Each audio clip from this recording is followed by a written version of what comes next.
Corona وبا سے متاثر ہونے والے مستحق افراد کے گھروں کے چولہے ٹھنڈے پڑنے لگے، جس کے پیش نظر پنجاب بیت المال کی جانب سے 130 مستحقین میں 5000 کے امدادی چیک تقسیم کیے گئے۔ چیئرمین بیت المال خان علی عمران رت کا کہنا ہے، چھان بین کر کے جو صحیح مستحقین تھے 130 مستحقین کو ہم نے فی پرسن 5000 روپے کا چیک تقسیم کیا، کیونکہ ساتھ عید بھی آ رہی ہے اور کورونا کی وجہ سے، بےروزگاری کی وجہ سے لوگ بڑے پریشان اور تنگ تھے۔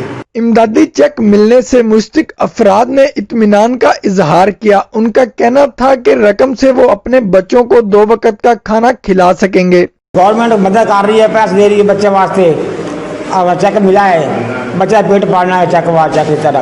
کورونا وبا کے دوران مستحقین میں امدادی چیکس کی تقسیم پنجاب بیت المال کا احسن قدم ہے۔ کیمرہ ٹیم کے ساتھ محمد عمران، آپ تک نیوز، پاکستان۔